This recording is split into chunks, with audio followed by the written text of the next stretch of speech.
ദൈവത്തിന് സ്തുതി. പ്രഭാതകിരണത്തിലേക്ക് സ്നേഹവന്ദനം. ഭാഗം 2366.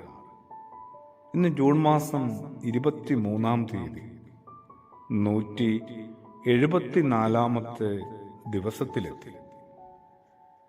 ക്രിസ്തുവേശുവിൻ്റെ ജീവിതത്തിൽ നിന്ന് നമ്മൾ വൈകിയാണെങ്കിലും പതിയെ അനുകമ്പയെ തിരിച്ചറിയുകയാണ്. അനുകമ്പയോടെയായിരുന്നു അവൻ ആൾക്കൂട്ടത്തെയും കണ്ടത്. അവിടെ തന്നെ നമുക്കൊരു തിരുത്ത് വേണം. യേശു ക്രിസ്തു ആൾക്കൂട്ടത്തെ കണ്ടെന്ന് പറയുമ്പോൾ അതിൻ്റെ അർത്ഥം അതിലെ ഓരോ ആളുകളെയും കണ്ടെന്നാണ്.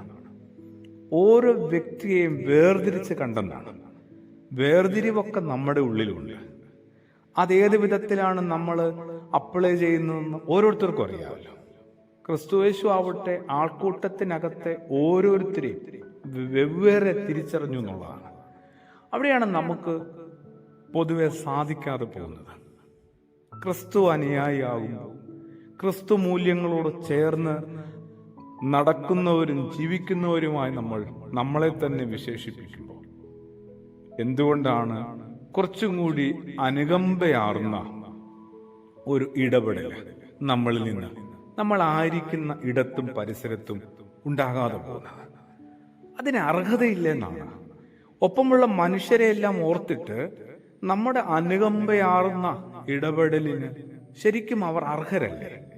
അവരുടെ ആ അർഹതയും അവകാശവും നമ്മളിങ്ങനെ ജീവിച്ചുകൊണ്ടിരിക്കുന്ന ഓരോ നിമിഷവും നിഷേധിച്ചുകൊണ്ടിരിക്കുകയാണ്, തിരസ്കരിച്ചുകൊണ്ടേയിരിക്കുകയാണ്.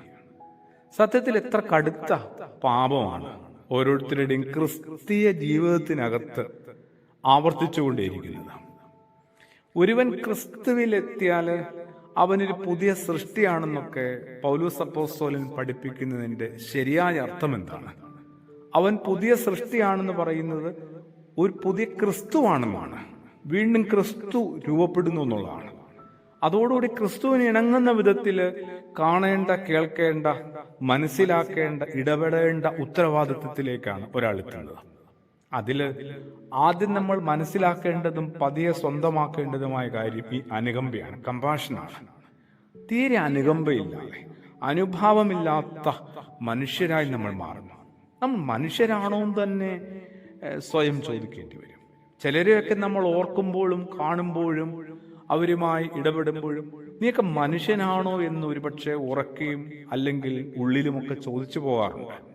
അവനവനെ ഓർത്തുമൊന്ന് ചോദിക്കണം, ഞാനൊരു മനുഷ്യനാണോ? മനുഷ്യന് ഇണങ്ങുന്ന വിധത്തിലാണോ ഞാൻ ജീവിക്കുന്നത്? പിതൃദിനമൊക്കെ കഴിഞ്ഞുപോയി, കടന്നുപോയി, ഉള്ളിൻ്റെ ഉള്ളിൽ ഒരു നല്ല അപ്പൻ ഭാവമുണ്ടോ എൻ്റെ? ഞാൻ അമ്മയായാലും സഹോദരിയായാലും അല്ലേ, സ്ത്രീയായാലും പുരുഷനായാലും ഉള്ളിൻ്റെ ഉള്ളിൽ ഒരു അപ്പൻ ഭാവം ഉണ്ടോന്നാണ്. ഒന്ന് തിരുത്തിപ്പോകാനായിട്ട് തയ്യാറായെങ്കിൽ ബാക്കിയുള്ള കാലവും ജീവിതവും എന്തുമാത്രം ഭംഗിയുള്ളതാവും, എന്തുമാത്രം ക്രമമുള്ളതാവും. ആമേൻ.